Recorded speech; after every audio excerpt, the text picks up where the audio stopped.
Hey guys, it's your boy Slick Leaf 2.0 here to discuss the latest chapter of Boruto, chapter 60. Now, it starts off with Code, and where we left off with, back at I think it was in not really the clinic, but the laboratory, where, Sumire and Amato, they was discussing about what was in the capsule. Amato was, of course, trying to evade and not trying to give a clear answer to Sumire, not really directly answer her question, but try to divert the question by giving her another explanation to something that she didn't even ask to even be answered for her. So, in this latest chapter, the first panel, it shows, and they're discussing about the claw. So from what I'm reading right now is the claw, it has the ability to, it's just like the flying Raijin, you can basically spread these marks across the landscape, and these marks actually can be used at any time. Now, I don't know if it's like the flying Raijin, because with the flying Raijin, only when Obito became a Jinchuriki did the flying Raijin seal actually, even after Minato was deceased, the flying Raijin mark was still there. So these marks are permanent. Like, he can make as many as he wants. So for right now, there's no limit to how many marks he can make.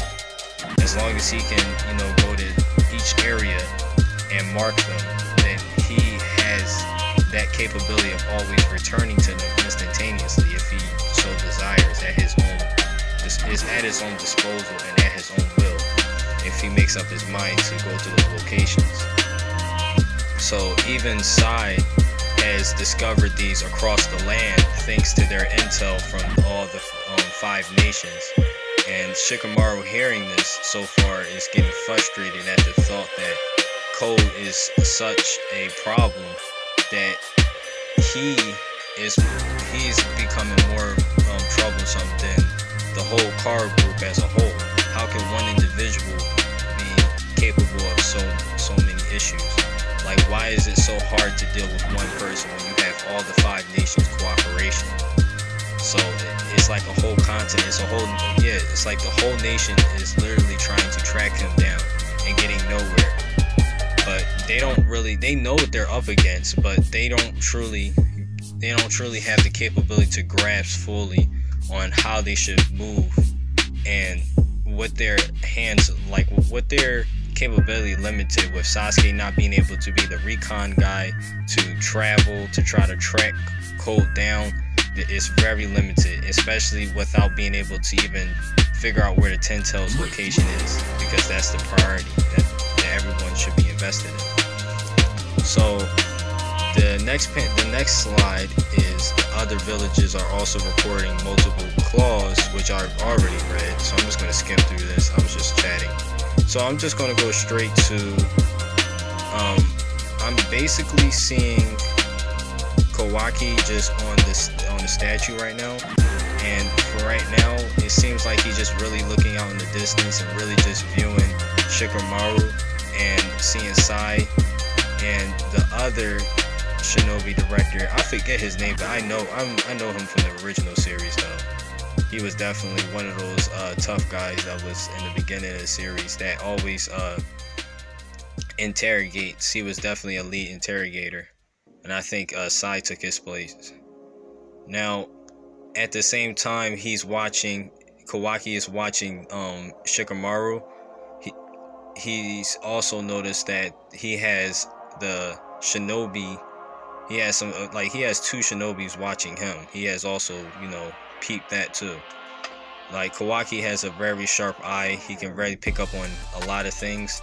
Not to be someone that's really underestimated, even if he doesn't have training in ninjutsu, it doesn't mean that he doesn't have his own instincts. His 5 senses are very sharp, so you can't take that away from the guy. So if once he start picking up on this ninjutsu, he's just going to go way beyond way beyond what Sasuke was capable of, and that's a little scary. So we're going further in, and now we're going right back to Amato and Sumere's conversation. So Sumere is basically asking for a deeper explanation on what he's experimenting on, and specifically it seems like she's really pressing him on the topic of the karma, of course. And basically she Mato is basically trying to flip the situation by saying, well, I'm doing this in the benefit of assisting Kawaki and learning how to, better handle the karma in a healthier way, and finding an alternative way without the harming effects. But at the same time, he also is looking for an alternative to protect the village and himself included, of course. So he's trying to, portray to her that he has zero intentions of harming the Konoha village, which Sumere is not too convinced about. So I'm looking at the capsule right now. I can't really tell. It's like the silhouette. It's really still in the early stages. So I think as we get another scene of the panel, it'll start to reveal itself a little bit more. But Sumere is definitely concerned, and her speculation is definitely spot on. Now the only difference is can she get the intel that she needs in order to figure out what Amato's agenda is. And that's what I've been saying in my past few videos. It's like, what is Amato's agenda? Obviously he has made another android, there's no doubt about it. Everybody's discussing it on the internet, and I'm thinking, from my own prediction, is that this one is going to be a replacement for Kashin Koji, because we know Amato didn't realize that Kashin Koji was able to escape the battle with Jigen. Now I'm looking at it a little bit more. He's obviously trying to rush her out because he's saying he's quite busy in the panel. It's not a surprise here, and she's just really confused on why he can't just tell her, simply be straightforward with her and just say what is in the container, what's in the capsule specifically. Like, what are you actually developing and building and creating in there? Because it has to be organic life. It's something you're creating. It has to be something that's going to be useful in your eyes. It has to be, otherwise you wouldn't be investing so much energy and time into it. So he turns around. I'm looking at the panel right now. He turned around and he said, I just told you I won't do anything wrong by Konoha. And it's quite the opposite, in fact. And quite the opposite is basically it could be kind of seen both ways. It's kind of like it's like a hidden sign. Like, he basically wants to get rid of Code. He wants to get rid of his loose ends. The androids have betrayed him, so obviously, like, he doesn't need them to be constantly, like, he don't need to be in constant fear for his life. Basically what he created, trying to basically take him out. That's not what he wants. His number one priority was to protect himself. So obviously Konoha is working in his best interest. So for now, he's saying Konoha is definitely not my top priority right now. It's not my top priority to harm it in any way. My top priority is to secure my safety, and so be it. The current location I'm in, which is Konoha, to try to preserve it the best way I can and try to help you guys out, because it's not like you guys are going to eventually go against your promises and do that. If anybody's going to do it, it's going to be, of course, Amato, which is in his reference, me. So he's saying he already run this by Katasu. I'm not sure if I'm saying that right, but I know he's the lead director and the Science Ninja Tools. So he definitely said that he's sharing like information with sharing the tech with the village, and basically having the connection of borrowing equipment.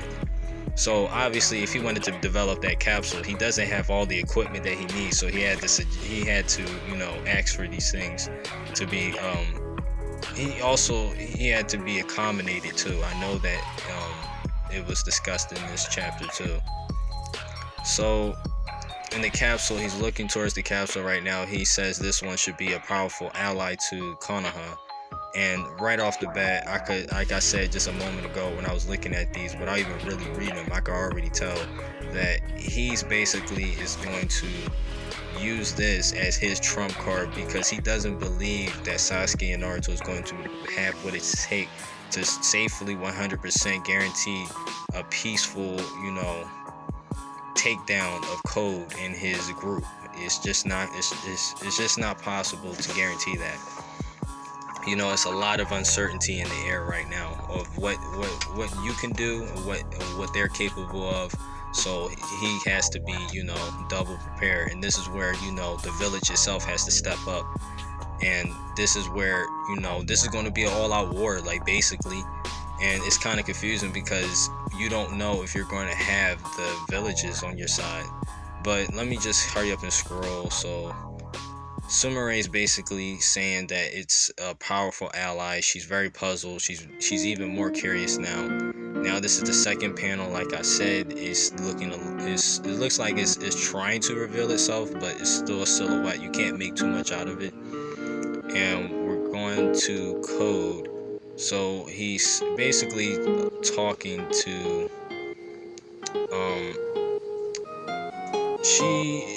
he's talking to her, like her I think it's the brother, the little sister brother, and Code is definitely done with him because he's basically puzzled. He's saying, okay, so in this next panel we see Ada's little brother noticing and spotting him moving away and trying to make an escape. This is the third time he probably attempted to leave, but obviously that didn't work out too well. And he also questions, where is he going? What is his intentions? Honestly, I think this guy really has his down bad luck.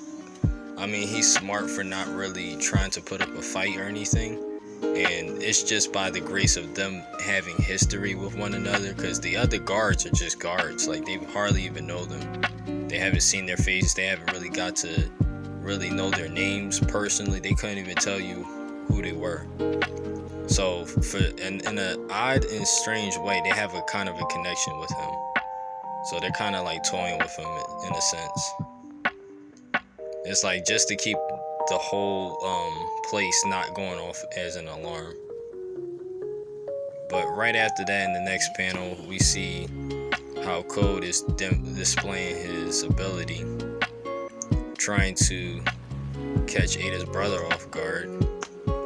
And he notices this, and Code also realizes that even without him activating his ability activates for him. So it's like it acts independent of him. It's kind of like instinct. It's almost like Ultra Instinct with Dragon Ball, but it's just a automatic like a life or death type of situation. It's like emergency. Obviously, he questions Code about this, trying to utilize that. But in a sense, even Ada knew, because she has all the knowledge, so she would know what Code's intentions are and what type of methods he would actually use if he were going to kill him. Like, he would utilize his claws most likely. He wouldn't just sit there and, use his, scars too much about that. He just wanted to demonstrate. So he basically says that this is his ability. I can move freely between the claws and the marks. And he said instead of explaining it to him, it would be quicker to just display it. That way he can get a good idea by seeing it with his own two eyes.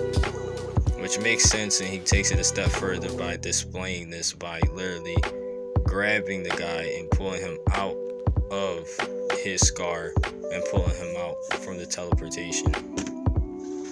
It's a really convenient transportation, I have to say. Now, the only convenience I would say is that it only allows him to travel with one thing at a time, which is kind of a down lesser grade, but it doesn't consume too much chakra or anything from him, so there's upsides to this. Because regardless, like with Obito or Sasuke, regardless, if he takes himself, that's still draining a lot of chakra. Especially, it depends on where he's going too. But with Code, it seemed like he can do this effortlessly without too much problem. So obviously, Ada's brother doesn't really trust him to the point, because it's like, oh, like he just gives off this smirk like, cool, you wanted to, display your little ability on me or try me and try to see my weaknesses, but you're not gonna catch me off like that. You're not gonna catch me off guard that easily. He got a little bit of pride too. It's like, yeah, you shouldn't be looking down on me. Like, you should think of me as your superior, kind of. But out of curiosity, now that they get into know each other a little bit better, he wants instead of just exchanging words and him being the only one displaying his ability and breaking it down for him, he wants him to do the same. Which, as I scroll down, not unsurprisingly, Ada doesn't want her little brother to give him any more info than the info that she already explained to Code prior to this. And she encourages him that you shouldn't reveal your cards. So it's like, read the room, the situation. Like, now it's not the time to really be telling him all this information when the plan hasn't even taken action yet. It hasn't been put into motion. Because she said she had one more person she wanted to go for. I'm not sure. But right now, it seems like she wants to keep all her trump cards concealed to the best of her ability. So she'll just keep repeating what she already told Code, and try to clarify to him that, she doesn't need to necessarily keep those promises. Like, it wasn't even a promise. It was just like, I don't need to really tell you anything further, because you already have a good idea of what he can do and why he was chosen to be on our team, so he can be in our group for now. It's like, that's all you need to worry about. Like, you got your own plan, we're not intervening in that, so you don't intervene in our agenda. Both of them got two different agendas. She already explained that. So it shouldn't be surprising to Code that, she got her own agenda, and she's not going to follow to his beat or tune for long. As once she gets Kawaki, it's just like, it's on him. And anything that happens in between that is, up in the air. It's like, it's a free-for-all at that point. So, of course, Ida's brother apologizes and tries to reassure him that, he'll tell him later. But, later it just means, oh, you'll discover it when, we're on the battlefield and, the tables have turned, and, I display it and you'll learn in that moment. This is interesting in this picture right here, or this panel, where you see Kawaki trying to get something off the shelf, some food off the shelf. It look like, I think it's bread or something like that. And you see the locals, like civilians and the shinobi. Not really shinobi, just regular like civilians, and they just going into the grocery store, and they just spotted like Kawaki, and they have like a little bit of a suspicion of him, thanks to Jigen coming into the village and claiming that he wanted him specifically. It's kind of like the reflection of Naruto having a, like, he has like bad, like it's like a bad omen, just nothing but bad luck. It just attracts like the wrong people, and it puts the good people or the innocent people in harm's way when things start turning for the worse. And Kawaki thinks about this in the flash of, obviously, when he was talking. I think, yeah, he was reflecting too much on, like, he said a lot of remorse has been flying around, or no, not remorse, like rumors have been flying around, because they discussed in the village that Jigen was a real high level Ozuki threat, and everyone pretty much had an idea of who Kaguya was and how it affected the whole nation. So imagine, I think this scale's a little bit higher for Kawaki, even though that, you know, the village is still in the time of peace, and with Naruto being the Hokage and setting the example, it's not going to be to the point where, you know, they kind of humiliate him to a certain extent and, you know, just be bold about it. They could just only just whisper about it. So we got Boruto. Obviously, he's still taking the pills. Still has affected him to a certain extent. So 2 days, and for 2 days for a week now, but no changes, good or bad. I think they're not gonna really kick in until Boruto starts to try to use his karma or his Jogan, whichever one, and he's really gonna feel the effects. It's a little too early to really see the side effects of what that medicine is going to do to him. So obviously Kawaki, he's feeling some type of way. He definitely doesn't feel belonging because of those guys in the grocery store, you know, just whispering about him, especially after hearing from one of his friends that, you know, they've been spreading rumors. Like, what are you supposed to do? Like, even Shikamaru doesn't even like doesn't even trust Kawaki to, you know, be in the village and not be supervised 24/7. Even though he's literally in the village, it's high security, he can't leave. It's like, no, we need extra security because we need to know like every move he makes. We just don't want him. We don't trust him. We believe that he'll just try to be up to no good, and he'll try to attempt something ridiculous. So that's probably what he's thinking about in his head. Obviously Naruto, he's noticed him. Of course he would notice, you know. It's not something, it's not much goes on in this village without him being aware of it. So obviously he's suggesting Kawaki to, you know, go with his family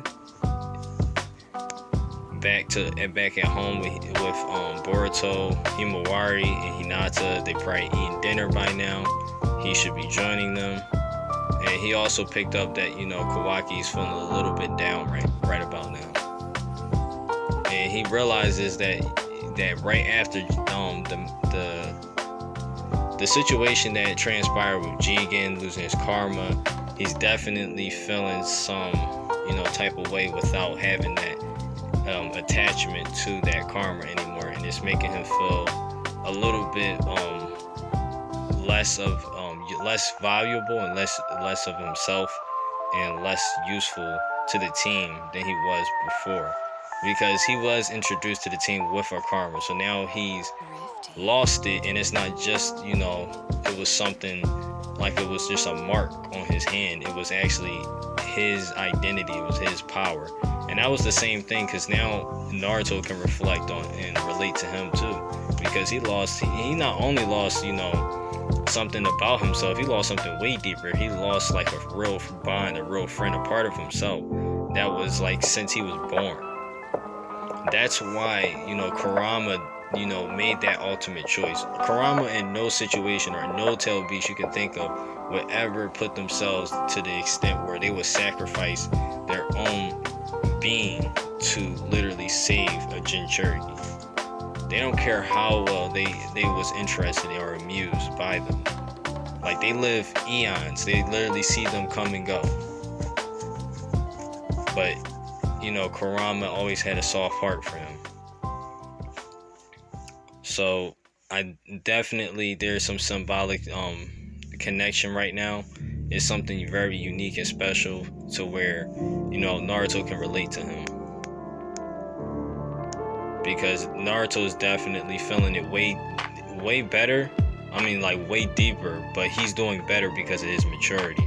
Like, he already has had setbacks and really, you know, been pulled down all his life, actually. He had years of depression, years of, you know, not having parents, being held against him, then losing the closest ones around in his circle, like Sasuke, one of his friends, one of his very first friends, and then he lost his mentor, his sensei. Like, he lost one, like he lost Jiraiya. So that's big people that's literally being separated from. And Kawaki fears this too. He fears that his connection with Naruto, because that's the only thing he has. He only has that one connection. But he has it with Boruto, but it's just not as strong as it needs to be. And that's where the key is going to come in. Boruto is the key to really, you know, settling Kawaki down into the village. Because he even said it. It's not that, you know, he doesn't like the village at all. And it's not like he don't like the environment that he was introduced, because it's very peaceful. It's very, you know, interactive. It's lively. The people are nice to each other. They laugh, they giggle. There's a lot of events, there's a lot of stuff going on that's fun for him to enjoy, but he doesn't feel a part of it because, you know, he feels like a stranger, because that's how everyone perceives him from the very get-go, because of the bad representation that he got and he received too early on, thanks to Jigen and with the Otsutsuki coming around, with the Kara organization keep popping up in the village, and for the village to start making this publicly known to every citizen in the village. So now they know who Kawaki is. Now they know what Jigen was looking for. So they're gonna definitely look at him like the problem child that should just, you know, go somewhere and, you know, leave everyone at peace.